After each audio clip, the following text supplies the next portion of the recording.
Bonjour à tous, aujourd'hui j'ai le plaisir de recevoir Catherine Legros qui est formatrice, qui a passé du temps à accompagner les jeunes et les moins jeunes dans leur parcours d'apprentissage, qui aujourd'hui est plus formatrice auprès des adultes dans les écoles et de ceux qui accompagnent les jeunes et conférencière également. Moi je l'ai vue d'abord en conférence justement au sommet Innovation en Éducation et puis on s'est recroisés à l'édition suivante et on a sympathisé et je suis ravie de tout ce que tu partages, c'est inspirant. Merci Catherine d'être là avec moi aujourd'hui. Ben, merci Coralie pour l'invitation et puis heureuse de partager aussi avec vous tous.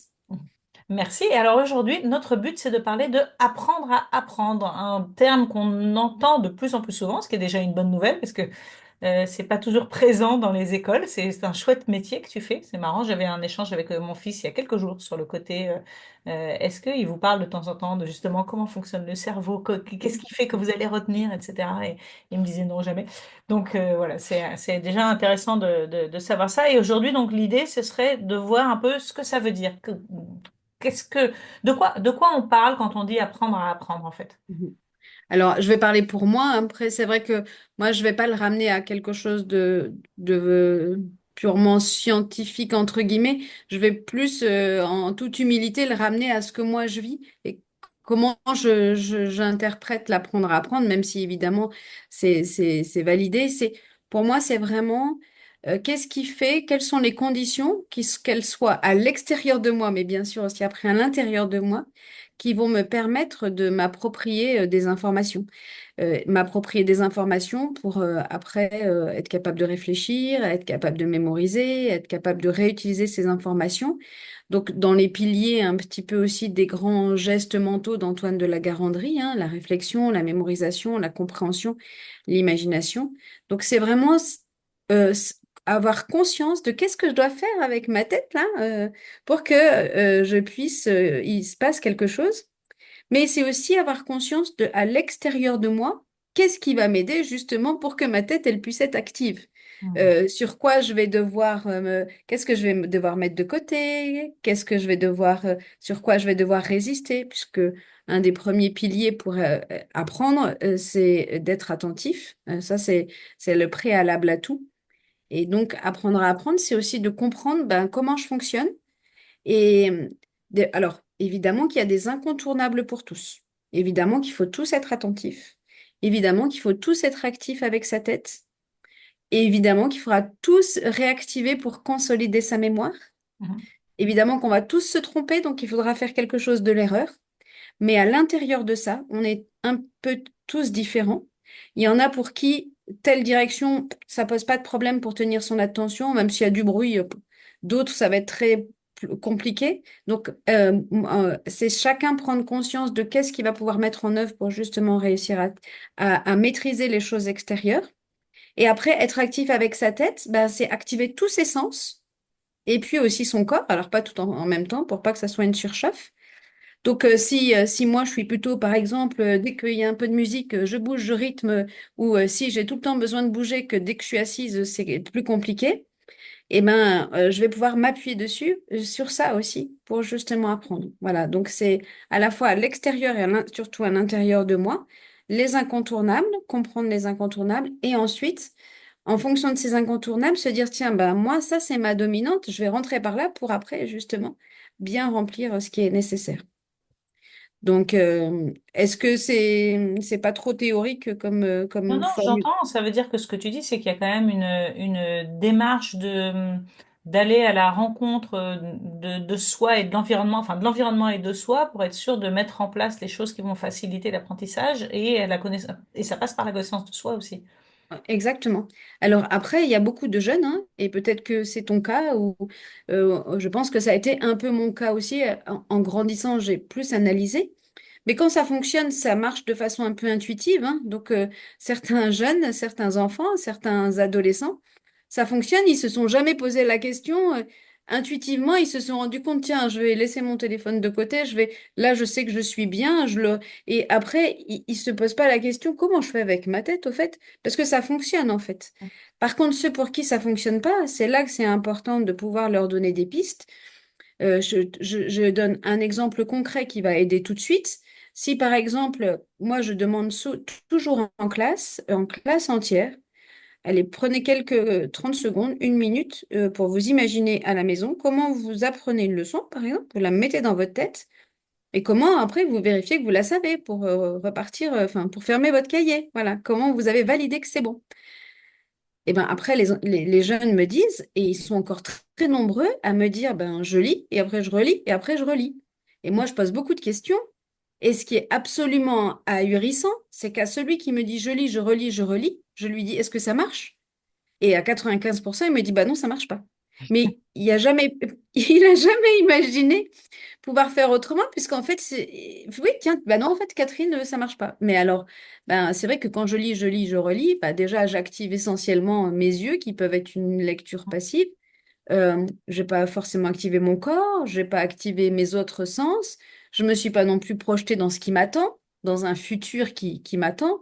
Donc, c'est tout ça qu'on va mettre en œuvre, en fait.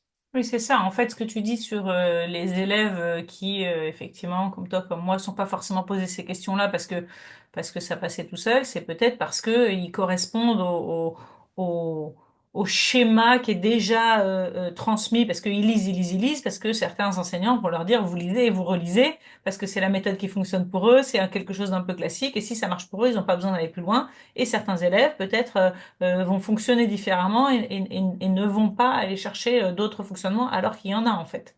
Oui, oui, et puis en fait, lire et relire, c'est vrai que ça ne suffit pas. Donc, vraiment, le but, c'est, avec ce qui est vraiment très puissant en classe entière avec les élèves, c'est que chacun, alors, ils prennent pas forcément tous la parole, mais on arrive à regrouper des similitudes. Et par exemple, celui qui dit, parce que là, je te donne, c'est que des choses concrètes, hein, c'est des centaines d'élèves que j'ai par an qui me partagent ça, c'est juste fabuleux, hein, c'est extrêmement, c'est pas très compliqué à faire et c'est juste fabuleux en résultat. L'élève qui te dit, ah ben moi, je me mets dans ma chambre, je lis par petits morceaux ma leçon. Quand j'ai lu un petit morceau, je me lève, je marche dans ma chambre et puis j'imagine que je suis un prof de théâtre et j'explique comme si j'avais des élèves. Bon, bah déjà, ça donne. Ah, là, on voit, moi, après, je mets tous les petits sens qui se sont activés. Ah, bah là, il y a la bouche aussi, il y a les oreilles. Ou celui qui te dit, ça, j'en parle aussi dans le bouquin, c'était une de mes pépites il y a quelques années. Un élève qui dit, moi, je lis ma leçon, madame. Et après, je vais chercher le micro de mon père, je marche dans ma chambre et j'imagine que je suis un chroniqueur. Alors, déjà, les autres élèves disent, c'est quoi un chroniqueur? Et ben là, pour le coup, il est actif. Et là, tout de suite, on comprend qu'est-ce que ça veut dire être actif. Le nombre d'élèves qui me disent, ben, par exemple, j'ai encore eu une petite cocotte il n'y a pas longtemps de sixième qui m'a dit, ben moi, Madame Legros, moi, comme j'ai des troubles 10, et ben, je m'assois dans le canapé. Ma mère, elle s'assoit en face, elle me lit ma leçon, et après, moi, je dois lui redire ce qu'elle me lit, et je dois lui réciter. Ben là, pour le coup, celle qui est la plus active, je te pose la question, Coralie, Mm. C'est la maman. et c'est la maman et la petite, elle n'a pas d'accroche en plus, elle n'a pas d'accroche visuelle. Elle doit faire mettre toute son attention sur une mélodie, sur peut-être. Et à mon avis, très vite, elle est partie et très vite, peut-être, il n'y a pas de jugement hein, dans ce que je dis, Bien mais sûr. très vite, elle finit par se dire, bah oui, j'ai vraiment des soucis en fait. Mm. Mm. Mm. Mm. Ok. Tout à l'heure, tu as parlé de Antoine de la Garandrie, de la gestion mentale. Alors, il y a vraiment une notion aussi d'explicitation, c'est-à-dire de dire quel est l'objectif. Apprendre une leçon, oui, mais ça sert Alors, à quoi et eh, comment on va l'évaluer, comment on va le eh, rendre, c'est ça? c'est exactement. Là, si je veux donner quelques conseils aux parents, imaginons, on apprend une leçon. Déjà, la première des choses, c'est de se mettre, imaginer un préparateur mental. Ça marche super bien, ça, avec les élèves. Et en plus, ils adorent s'approprier un peu le sportif. Et ils disent tous, ah oui, un préparateur mental, il a un préparateur physique. Et un sportif, il a un préparateur physique. Ah oui, donc nous aussi, on doit faire attention à ce qu'on se met dans le corps. Et un préparateur mental. J'ai une leçon. Qu'est-ce qui m'attend? Il y a un futur. Je l'apprends parce qu'il y a un futur de réutilisation. Il y a un futur pour lequel ça va être utile.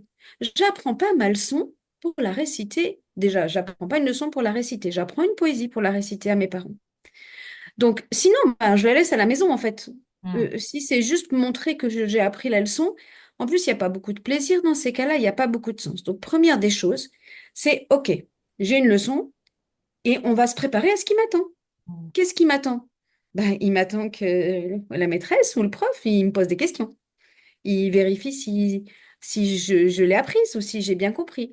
Ah, mais en fait, quel genre de questions il pourrait poser en fait? Mais là, c'est juste génial. Déjà, je me mets dans ce futur. Toute chose qui va me demander d'apprendre ou de me mettre en situation d'être actif avec ma tête, il faut qu'il y ait qu'il y ait déjà un sens et surtout un pour un projet enfin, de réutilisation. C'est extrêmement important. C'est comme ça aussi que le cerveau va se projeter. Et ensuite, je me prépare à ce qui m'attend. Mm. En plus, imagine.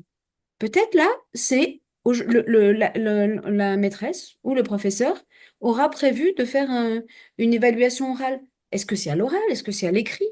Et là, je me mets dans la peau. Et en plus, je m'imagine. Mais ça, c'est génial. Moi, je fais travailler aussi les élèves.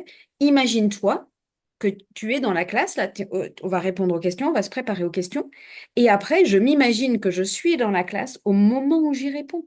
Mais là, Mm. je suis complètement en train de me préparer. Ça n'est absolument pas compliqué à faire quand on est parent. C'est de permettre à nos enfants de se projeter dans la situation où ils vont devoir le renvoyer. Et là, vraiment, un conseil du fond du cœur que je vous donne, le nombre d'élèves, même encore en quatrième ou troisième, qui sont accompagnés, c'est super d'accompagner nos enfants. Mais parfois, on prend ou trop de place ou on est maladroit. Et comme moi aussi, je suis mère et je me suis entraînée, hein, et j'ai fait des erreurs, c'est comme ça qu'on avance. Mais le nombre d'élèves qui me disent, bah, moi, je vais réciter à mon père ou ma mère. Et si je me trompe, ils me renvoient dans ma chambre et je dois redire la... Et en fait, nos enfants, ils savent beaucoup de choses, mais ils sont très vite perdus aux questions qui s'y rapportent. Quand je récite ma leçon, je ne me suis pas du tout préparée à ce qui m'attend. Et Mm. je vais être désarmée face, j'aime pas ce mot d'ailleurs, je vais être désemparée face aux questions qui vont arriver. Et par contre, la bonne nouvelle, c'est que nos enfants, ils ont besoin de nous pour ça, pour se préparer aux questions. Mais plus on va les... Moi, je leur dis, tu mets des lunettes de détective. Bon, tu prends ta leçon, et là, qu'est-ce qu'on veut que je sache? Et Mm. là, il y a un côté un petit peu peps, en fait, hein. Je vais mettre de l'énergie dessus et je vais mettre... je suis un peu un enquêteur. Et petit à petit, ça va créer ben, des connexions, forcément. Et petit à petit, et je vous rassure en tant que parent, eh ben, vos enfants, ils vont prendre la leçon plus du tout de la même façon. En se disant, oh non, ça va être long. Ça Mm. parle de quoi déjà? Mais là, et de se donner un temps. Allez, oh, ça, je pense que un quart d'heure, c'est bon. Et vraiment, mais là, du fond du cœur, je peux te partager que quand j'arrive dans les écoles, quand je vais dans des écoles qui sont dans un périmètre géographique où je ne dois pas me déplacer plusieurs jours, j'étale, c'est-à-dire que je fais une intervention, je reviens 3 semaines après et 3 semaines après. Ça arrive régulièrement, des élèves qui courent dans la cour, qui se précipitent sur moi en me disant, Madame Legros, mais ça marche trop bien votre truc. Il y a Excellent. encore pas longtemps, une petite qui m'a dit, ma mère, on aurait dit que c'était la prof d'histoire géo. Quand j'ai été en contrôle, on aurait dit que la prof, c'était ma mère ou que c'était sa copine et qu'elle lui avait dit toutes les questions. Et là, ben, ils sont trop contents, ils se sentent bien, ils sont préparés à ce qui les attend et voilà ce qui les attend. Ah, c'est intéressant. Bah, je te remercie pour tous ces conseils que tu viens de nous livrer qui vont aider beaucoup de gens. Et puis, on va aussi parler de ton livre. Du coup, j'ai une question pratique pour compléter et puis toute personnelle et intéressée. Parce que moi, je me mêle très, très, très peu du travail scolaire de mes enfants. Je considère que c'est leur job et que ça les regarde. Mais quand de temps en temps je me penche dessus, ce qui est important pour moi, c'est leur donner du sens. Et donc, Mhm. un truc qui m'intéresse particulièrement, c'est les cours d'espagnol. Enfin, moi, je suis très mateuse, donc ça m'intéresse particulièrement. Mais l'espagnol, parce qu'on a vécu dans des pays hispanophones, donc on sait parler espagnol et que j'aimerais que mes enfants, du coup, parlent l'espagnol également, parce qu'ils le parlaient quand ils étaient petits. Bref. Et donc, l'autre jour, on parlait avec mon fils de quatrième qui, justement, a une évaluation en espagnol sur le prétérit qui arrive. Et il me dit, tu sais, c'est bon, j'ai appris la leçon. Et donc, mon idée, c'était de dire, bah, faut que ça serve à quelque chose, en fait. Donc là, pendant que je te coupe les cheveux, on va discuter en espagnol et tu me racontes une histoire au passé. Et on y va, c'est parti. Et donc, effectivement, il m'a raconté une histoire. En fait, il m'a raconté un truc un peu genre Les Trois Petits Cochons, tu vois. Mais il le faisait en espagnol avec le passé et ça marchait bien. Et je me dis, en t'écoutant, bah, ça, c'est une méthode pour donner du sens, mais il manque toute la partie, effectivement, Faire le lien. questionnement, sur quoi je Mm. vais être évaluée, ce qu'elle va demander, Mm. exactement. Donc, Oui, mais en tout cas, là, tu l'as bien aidé déjà à être fluide avec ça. Tu l'as aidé aussi à aller chercher l'information, peut-être juste pour un contrôle de prétérit, à venir l'appliquer. Donc déjà, ce lien-là, il se renforce. Après, par rapport à, par exemple, de l'espagnol, quand c'est comme ça, moi, je vous encourage, notamment pour les langues, à... alors, déjà, je vous encourage à ce que vos enfants n'aient pas un téléphone trop vite, mais à avoir un dictaphone, ou aussi en fin de collège ou lycéen, mais qui se réécoute, qui se pose des questions, qui se réécoute. Et ça permet de sauvegarder, puisque pour consolider en mémoire, il faut réactiver.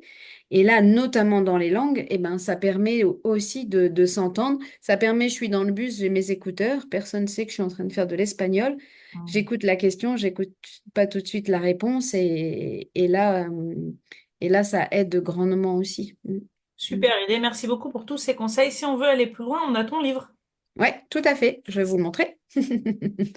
Donc, enfant confiant, parent serein, il y a trois grandes directions. Nourrir la confiance et l'estime de soi, permettre aux enfants et à nous aussi, hein, de tenir son attention. Qu'est-ce que ça veut dire et comment la muscler? Et ensuite, être efficace avec sa tête. Donc, il y a énormément de petits verbatims de tous ces enfants que j'ai eus depuis toutes les années et en fait, souvent on se dit, ah, mais on dirait que c'est nos enfants, en fait. Et puis, il y a surtout aussi le témoignage de mon fils qui va avoir 30 ans cette année et qui a eu un parcours assez chaotique et secouant, puisqu'il avait de nombreux troubles 10 et un gros déficit d'attention. Mais il va très bien même s'il a mis un peu de temps à soigner des blessures de confiance liées à la scolarité, aujourd'hui, il est heureux dans son activité, il a fait plein de choses et il va bien. Donc voilà, ça peut vous rassurer. Et il témoigne de façon très positive de ce qu'il a ressenti de l'intérieur et quand est-ce que ça a bien marché, quels ont été par exemple les leviers de motivation, qu'est-ce qui a fait il a repris confiance, et comment il a compris comment il fonctionnait aussi. Voilà. Mm. Avec des petits passages au début de chapitre. Excellent. Merci beaucoup, Catherine, pour tous ces Eh ben, conseils merci très Coralie pour ta efficaces. confiance. N'hésitez pas, donc, si vous voulez en savoir plus, à aller voir le livre de Catherine. Enfant confiant, Ah ouais, chercher confiant. parent serein. J'avais les parents sereins. Ouais, ouais, bah, Chez ça en fait beaucoup, hein. T'en et as beaucoup. confiant. Chez Enfant, EXF parent, Sciences Humaines, c'est en ça. Enfant édition confiant, nationale. parent serein. Et ou le site dont l'adresse est derrière toi, catherine-legros.com. Mm. Eh Merci ben, beaucoup. à bientôt. À bientôt.